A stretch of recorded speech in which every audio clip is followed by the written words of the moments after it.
नमस्कार मित्रों, मैं Neeraj Saxena, physics faculty. Last lecture में प्रेरित विद्युत वाहक बल की हम कैलकुलेशन कर चुके। इसमें जो टास्क हमें दी गई थी वो टास्क सिंपल थी। एक समान चुंबकीय क्षेत्र के लंबवत तल में चालक छड़ की गति के कारण प्रेरित विद्युत वाहक बल। क्लियर साहब? वो सारा आपको डिटेल में समझा दिया गया था, क्योंकि अपनी छड़ चुंबकीय क्षेत्र के लंबवत तल में थी। इससे प्रेरित विद्युत वाहक बल का मान निकला था E बराबर VBL। अगर छड़ चुंबकीय क्षेत्र से किसी कोण थीटा पर होती तो आपको यह भी बता दिया गया है कि अगर कोई कोण थीटा हो तो प्रेरित विद्युत वाहक बल की गणना इस वाले सूत्र से करें, है ना। ये थीटा बराबर 90 के लिए है ही सही। अपने केस में थीटा बराबर 90 था तो अपना परिणाम यानी रिजल्ट ये वाला प्राप्त हुआ था। आपको उस एप्लीकेशन में डिटेल में चित्र भी समझा दिया, डेरिवेशन भी समझा दिया और ये भी स्पष्ट बता दिया कि वह कौन कौन सी परिस्थितियां हैं जिनमें चालक छड़ के चुंबकीय क्षेत्र में चलने के बावजूद विद्युत वाहक बल प्रेरित नहीं होगा। जैसे चुंबकीय क्षेत्र और चालक छड़ का वेग दोनों एक ही दिशा में हैं, कोई विद्युत वाहक बल प्रेरित नहीं होगा। चालक छड़ का वेग और उसकी लंबाई एक ही दिशा में है तो भी कोई विद्युत वाहक बल प्रेरित नहीं होगा। चुंबकीय क्षेत्र और चालक छड़ की लंबाई दोनों एक दिशा में है तो भी कोई विद्युत वाहक बल प्रेरित नहीं होगा। तो मेरे कहने का मतलब यह है कि हम ये अच्छे से क्लियर कर लें कि चुंबकीय क्षेत्र में चालक छड़ की गति से हमेशा विद्युत वाहक बल प्रेरित हो, यह जरूरी नहीं है। फिर आपको इसका एक हिंट भी दे दिया गया था कि साहब चालक छड़ की गति से विद्युत वाहक बल तभी प्रेरित होगा जबकि चालक छड़ के चलने से चुंबकीय बल रेखाएं कटती हों, या यूं कहते हैं वह सभी कारण प्रेरित विद्युत वाहक बल उत्पन्न करेंगे जिनसे या जिनमें छड़ के द्वारा बल रेखाएं काटी जाती हों। तो सब मैं अभी तो ये चीजें थ्योरेटिकली समझा रहा हूं, इसका एक पूरा मैं सोच रहा हूं चैप्टर के बाद न्यूमेरिकल लूं तो वो वापस रीमेमोराइज कराना हो जाएगा, यानी दोबारा याद दिलाना हो जाएगा। तो मेरा प्लान ये है कि आपको ये न्यूमेरिकल से भी समझाया जाए कि साहब चालक छड़ को इस दिशा में रखा है तो विद्युत वाहक बल प्रेरित होगा या नहीं होगा। तो ये मैं आपको बाद में न्यूमेरिकल से बहुत डिटेल में समझाऊंगा, लेकिन मैं सोच रहा हूं कि अभी थ्योरेटिकल पहले कर लेते हैं, फिर इसका दोहरान करेंगे न्यूमेरिकल के समय। क्लियर सब?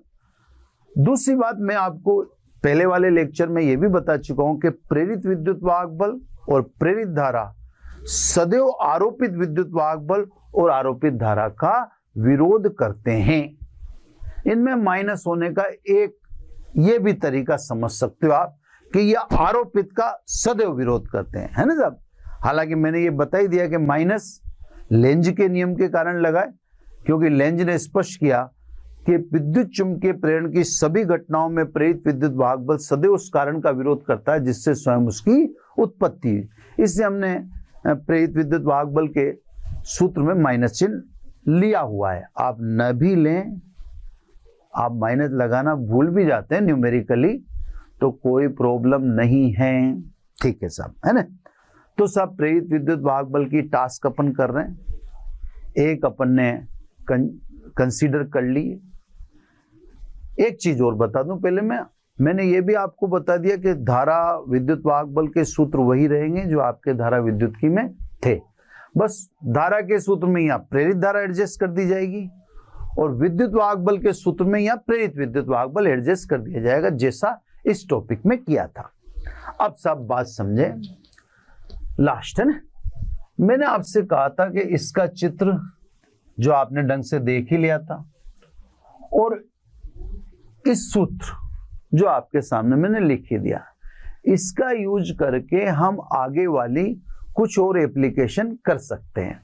तो देखो, अब मैं जो एप्लीकेशन करूंगा अभी इस आज वाले लेक्चर में, तो देखना सब इसी से करूंगा। अब कैसे करूंगा वो आपको दिखाता हूं। आज सब अपन एप्लीकेशन ले रहे हैं, इसमें सब चुंबकीय क्षेत्र एक समान है, एक समान चुंबकीय क्षेत्र है ना, के लंबवत तल में चालक छड़ की नियत कोणीय वेग से गति के कारण प्रेरित विद्युत वाहक बल। अब देखो सब, मैंने यहां फिर चुंबकीय क्षेत्र एक समान लिया है, ये लिख रखा, और उसके लंबवत तल में चालक छड़। देखो आप, यही फॉर्मूला आ गया, क्योंकि इसके लिए थीटा बराबर क्या था, 90 डिग्री। ठीक है, लेकिन पहले यानी पिछले लेक्चर में छड़ की रैखिक गति थी और इसमें नियत कोणीय वेग से गति है। तो पहले मैं आपको गति समझाता हूं, छड़ किस तरह से गति कर रही है। ये एक समान चुंबकीय क्षेत्र, एक समान चुंबकीय क्षेत्र को दर्शाने के लिए हम क्रॉस यानी चुंबकीय क्षेत्र तल के लंबवत अंदर की ओर दर्शा रहे। क्रॉस को समान दूरी पे दिखाना, ये बताना है कि चुंबकीय क्षेत्र एक समान है ना। ठीक है सब, चालक छड़ वगैरह अभी सब रखूंगा मैं। पहले मैं नियत कोणीय वेग से घुमाने का पथ बना देता हूं, है ना। ये सब नियत कोणीय वेग ओमेगा से हम छड़ को घुमाएंगे। अब मेरी बात को ध्यान से समझना, मैं इस वाली सिचुएशन की पूरी नकल करूंगा, यानी मैं एप्लीकेशन को जो अपन ने पिछले लेक्चर में की थी उसमें कन्वर्ट करूंगा। देखो आप, मैं छड़ को भी उसी स्टाइल में रखता हूं। ये देखें आप, ये छड़ का सिरा P, ये मैंने केंद्र बना दिया, और ये सिरा Q, ये परिधि पर ला दिया, है ना। तो आप देखो, जो नियत वेग से चुंबकीय क्षेत्र के लंबवत तल में चल रही छड़ PQ भी मैंने ऐसे रखी थी, उसी चित्र की यहां भी कॉपी कर ली ताकि मैं इस फॉर्मूले का इस्तेमाल कर सकूं, है ना साहब। चलो सब, ये छड़ है सब कैपिटल L लंबाई की, इस छड़ की लंबाई लिख दी मैंने कैपिटल L। पूरी कॉपी करूंगा पूरी, है ना। ये सब नियत कोणीय वेग ओमेगा से बिंदु P के पारित है, यानी P इसका केंद्र, P के पारित है वृत्ताकार पथ। अब वृत्ताकार पथ कितनी त्रिज्या का हो गया वो आप समझ गए होंगे। L त्रिज्या के वृत्ताकार पथ में गति कर रही है। अब देखो सब, इसको कहते हैं चालाकी। अब जो मैं खेलने जा रहा हूं वो चालाकी कहलाती है। कैसे? अब देखो, छड़ को तो मैं रैखिक गति में बता नहीं सकता, क्योंकि मेरा टॉपिक कहता है कि वो वृत्ताकार पथ में घूमेगी, तो उसकी गति को मैं रैखिक नहीं बोल सकता। अब रैखिक नहीं बोल सकता तो फिर इस वाले सूत्र का इस्तेमाल भी नहीं कर सकता, लेकिन मुझे तो इस सूत्र का इस्तेमाल करना है। इस सूत्र का इस्तेमाल करना है। तो मैं क्या एक चालाकी कर रहा हूं उसको देखो आप। मैं कहता हूं बिंदु P के सापेक्ष L दूरी पर चालक छड़ का एक छोटा सा अल्पांश ले लेते हैं dl। इस अल्पांश की लंबाई कितनी बता दें अपन, dl। थोड़ा नीचे लिख दिया मैंने, लेकिन आपको बता दिया कि वह किसकी लंबाई है, अल्पांश की। इसको मैं थोड़ा सा हाईलाइट कर देता हूं। यह अल्पांश की लंबाई ले ली, ठीक है। कॉपी करने जा रहा हूं मैं, पर नकल में भी अकल लगानी पड़ती है ना। इस अल्पांश को अल्प समय के लिए रेखा में या रैखिक वेग v से गतिशील मान सकते हैं। तो देखो साहब, मैंने छड़ के लिए तो नहीं कहा कि छड़ को रेखा में गतिशील मान सकते हैं। मैंने सीधा सीधा कहा कि L दूरी पर मैंने एक अल्पांश लिया।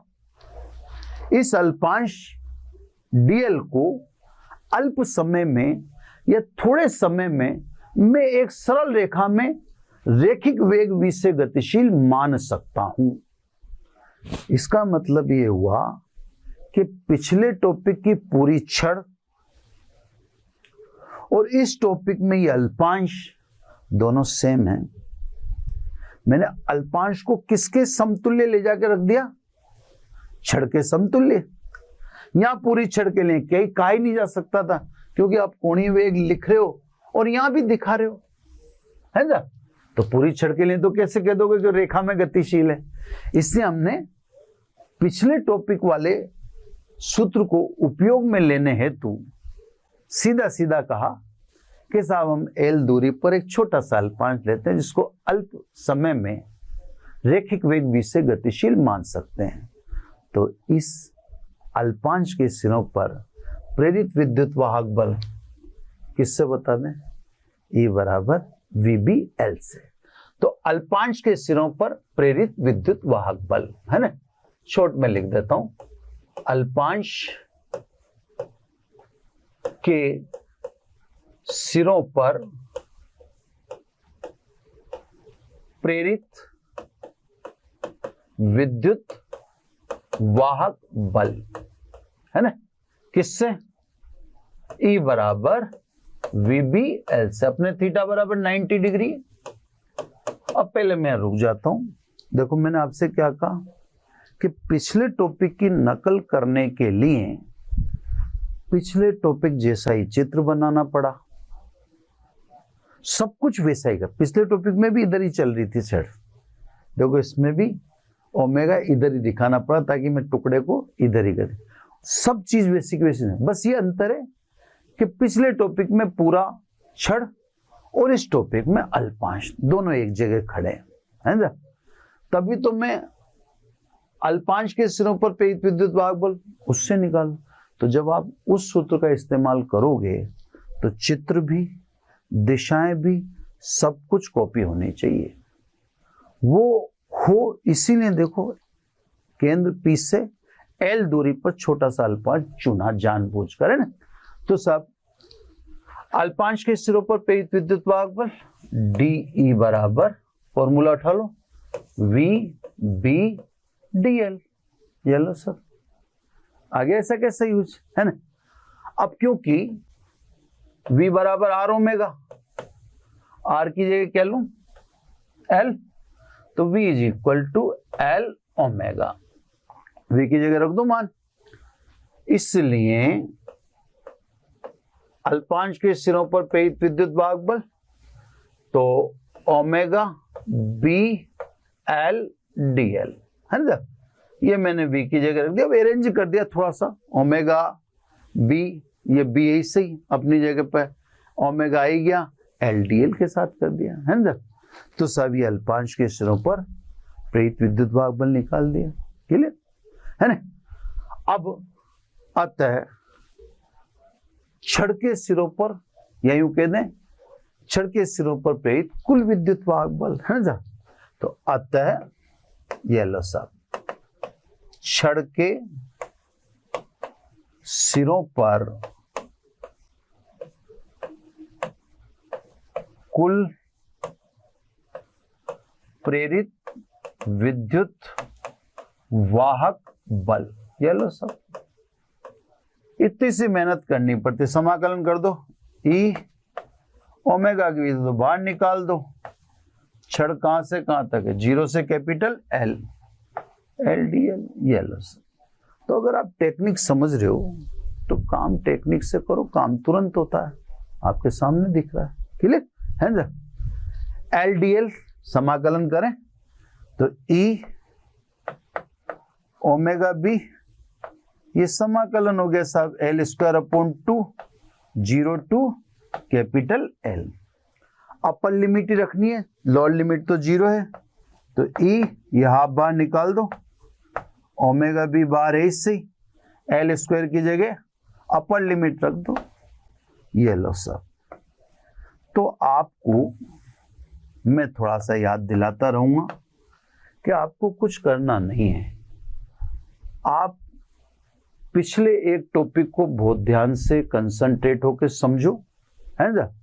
उस एक टॉपिक को समझकर बाकी चित्र उसी जैसे बनाओ, और वो कि वो सिचुएशन क्रिएट करो और ये फॉर्मूला लो जैसे मैंने ले लिया और काम करो। इसका एक रूप और है साहब, एक आवृत्ति के रूप में भी। वैसे तो काम अगर आप क्या नाम से एकेडमिक में परीक्षा दे रहे हैं या एकेडमिक के स्टूडेंट हैं तो इतना ही पर्याप्त है। और मैं आपको ये भी बता दूं, जो एकेडमिक वाले विद्यार्थी हैं उनके लिए ये टॉपिक इम्पोर्टेंट है, एग्जाम में कईयों बार पूछा गया है। स्पेशली आरबीएससी वाले बच्चों को ये ध्यान रखना है कि ये टॉपिक उनके लिए बहुत इम्पोर्टेंट टॉपिक है ना? तो आरबीएससी वाले बच्चे ध्यान रखें, वो यहीं तक ही करें। अब जो आगे कर रहे हैं वो तो एक्स्ट्रा चीज है, उसका रूप है फॉर्मूले का, है ना? तो सब यदि छड़ की आवृत्ति, है ना, एफ है, तो अगर छड़ की आवृत्ति एफ है तो ओमेगा बराबर क्या लिखेंगे अपन? 2 पाई एफ लिखेंगे। रख दो सब, एक और रूप बन जाएगा, x से प्रेरित विद्युत वाहक बल 1/2 ओमेगा की जगह आप रख दें 2 पाई एफ, है ना, बी एल स्क्वायर। ये 2 से 2 कट गया, इसको थोड़ा सा अपन जमा देते हैं याद करने के हिसाब से। बी पाई एल स्क्वायर और ये एफ। अब पाई एल स्क्वायर क्या है सब? छड़ द्वारा निर्मित वृत्त का क्षेत्रफल। आप देखो छड़ कितनी लंबाई की? एल लंबाई की है, पी केंद्र है, तो एल लंबाई की छड़ है, तो छड़ द्वारा निर्मित वृत्त का क्षेत्रफल कितना होगा? Pi L square. तो ये छड़ द्वारा निर्मित वृत्त का क्षेत्रफल, इसने अब लिख दें बी ए एफ, मतलब बाफ करके भी आप इसे याद रख सकते हैं। ये भी वही सेम ही चीज है, ये फ्रीक्वेंसी की फॉर्म है, उसमें फ्रीक्वेंसी नहीं है। तो सब एक समान चुंबकीय क्षेत्र के लंबवत तल में चालक छड़ की नियत कोणीय वेग से गति के कारण प्रेरित विद्युत वाहक बल, ये है ना। न्यूमेरिकल एक साथ कर लेंगे, न्यूमेरिकल और फ्रीक्वेंसी के रूप में ये। अब कुछ महत्वपूर्ण बात, है ना, कुछ महत्वपूर्ण बात में देखो अपने को क्या क्या हेल्प मिलती है। एक तो ये पोलैरिटी पूछता है अपन से, ध्रुवता पूछेगा ये कि सब कौन सा सिरा धनाग्रह और कौन सा सिरा ऋणाग्रह। तो क्योंकि अपन ने कॉपी की, नकल की पिछले टॉपिक की, उसी दिशा में अपन ने चला है, सब कुछ वही किया है। तो जो पिछले टॉपिक में आप बता चुके कि साहब ये Q वाला एंड तो क्या होगा? नेगेटिव होगा, और P वाला एंड क्या होगा? पॉजिटिव होगा, है ना।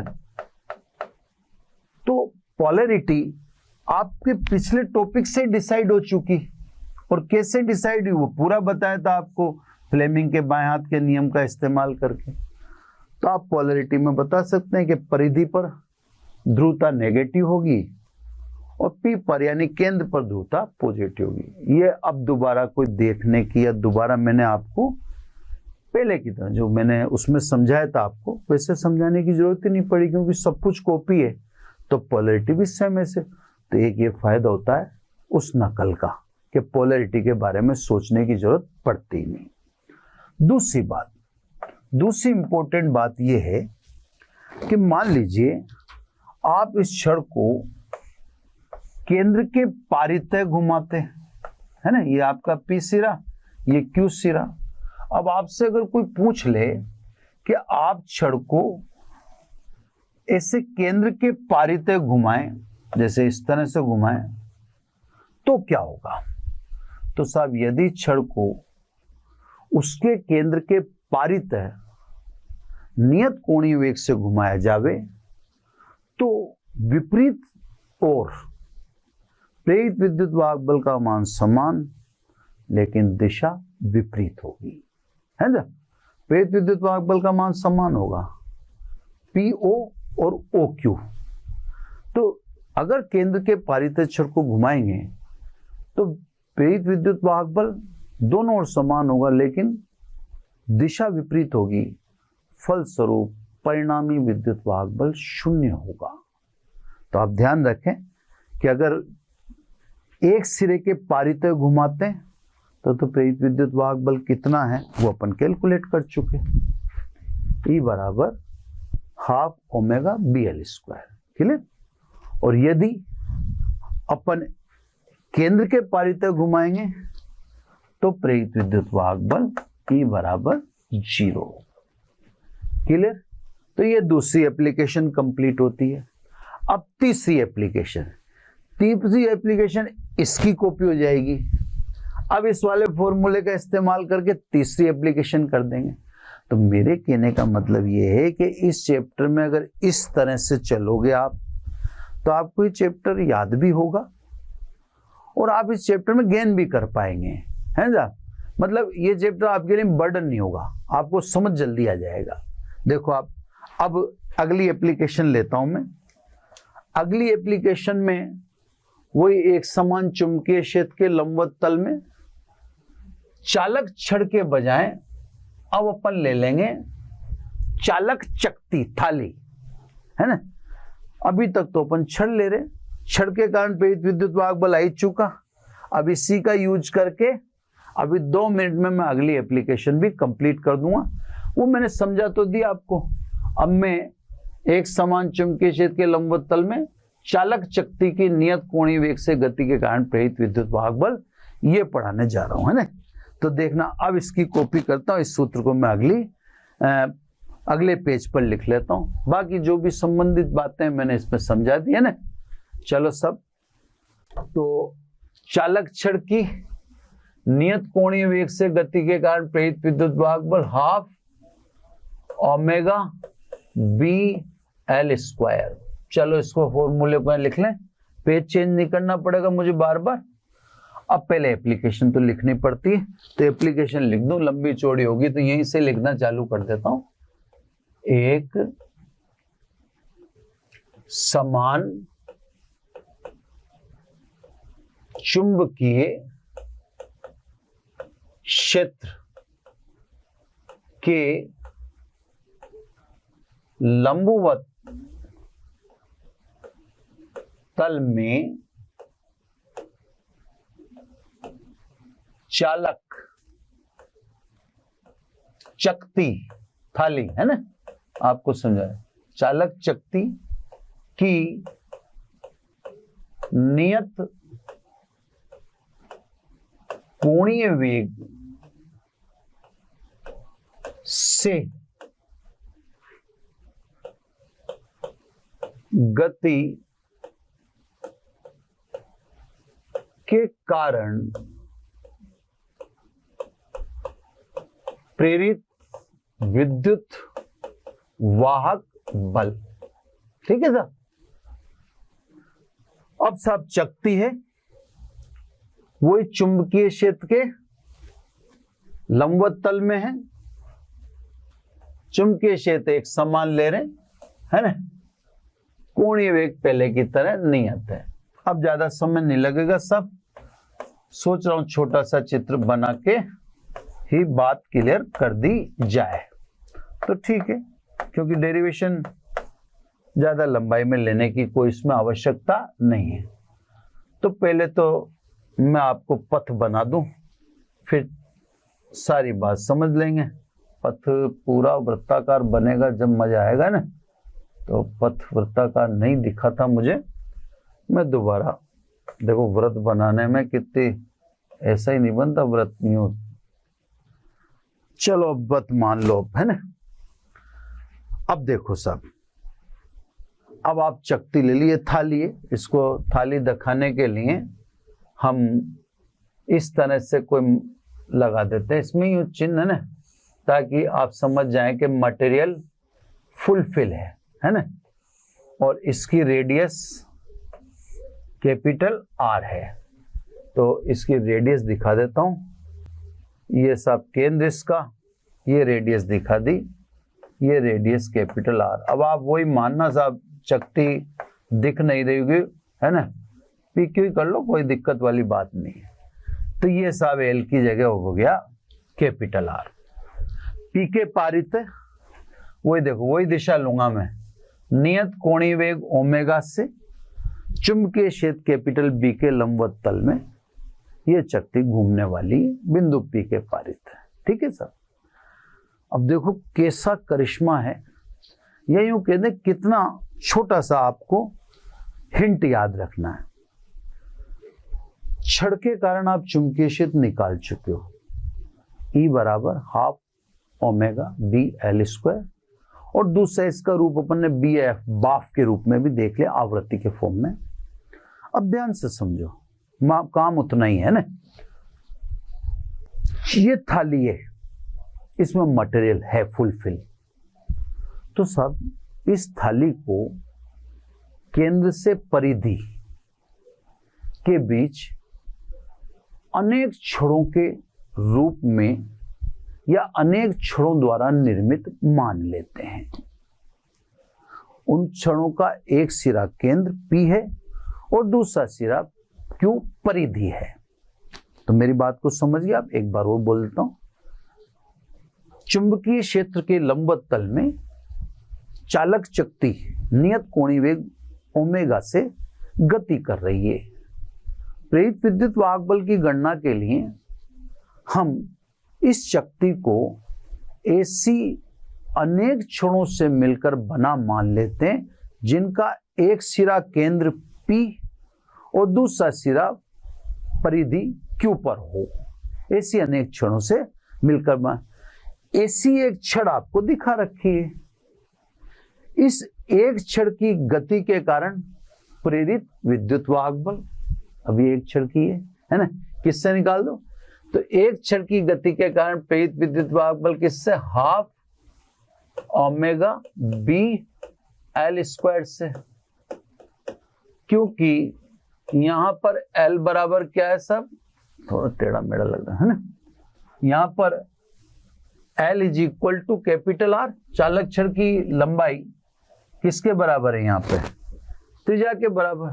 तो क्योंकि L बराबर कैपिटल R, इसलिए इस एक छड़ की गति के कारण प्रेरित विद्युत वाहक बल, ये लो देखो डायरेक्ट आ गया, डायरेक्ट, बस L की जगह क्या रख दिया आपने, R।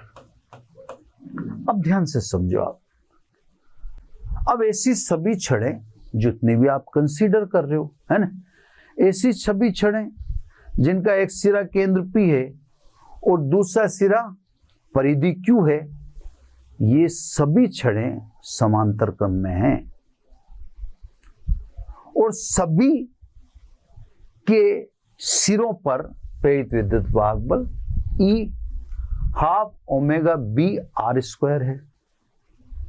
क्योंकि ये समांतर क्रम में है, इसलिए परिणामी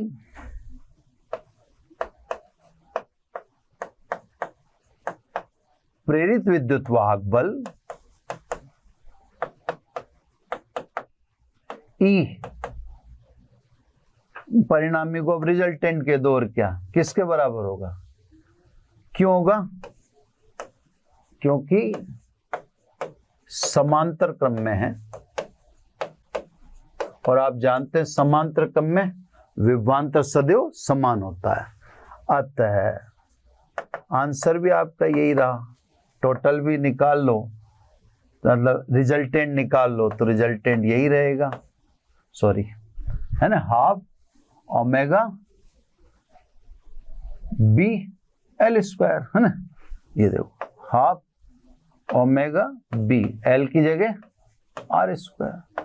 अगर इसको भी आप आवृत्ति की फॉर्म में लिखना चाहते हैं वही होगा, क्योंकि वही ओमेगा बराबर आप क्या लिख देंगे, ओमेगा बराबर 2 पाई एफ लिख देंगे, तो इसके कारण भी बी ए एफ वो का वही फॉर्मूला आ जाएगा। तो कहने का मतलब जो छड़ की अपन ने पिछले लेक्चर में रैखिक गति ली थी, उससे अपन ने कोणीय वेग से गति के कारण प्रेरित विद्युत भागबल निकाल दिया, half omega B L square, और इसका इस्तेमाल करके चालक शक्ति के कारण प्रेरित विद्युत भागबल निकाल दिया, half omega B R square, है ना।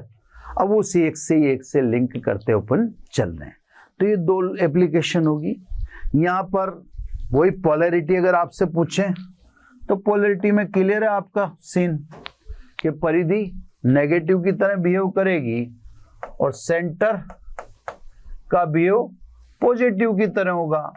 नेगेटिव पॉजिटिव कैसे होगा वो अब आपको सोचने की जरूरत ही नहीं, क्योंकि आप कॉपी तो वही कर रहे हो।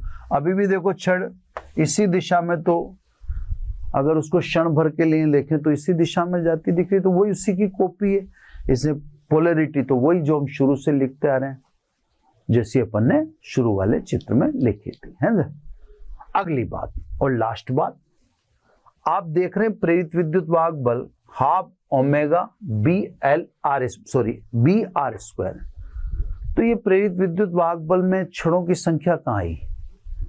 आपने तो इसे छड़ों में तोड़ा ना भाई, अब तो आपने चित्र बना ही लिया होगा, तो आपने तो ऐसी अनेक छड़ें मानी है, ऐसी अनेक छड़ों के रूप में इसको देखा है। तो छड़ें कहाँ फॉर्मूले में रिफ्लेक्ट हो रही? फॉर्मूले में छड़ें रिफ्लेक्ट नहीं हो रही हैं।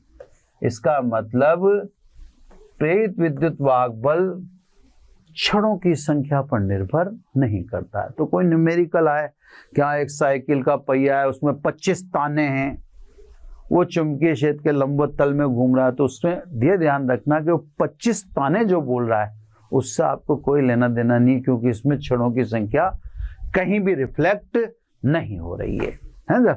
तो बच्चों ये दो एप्लीकेशन कंप्लीट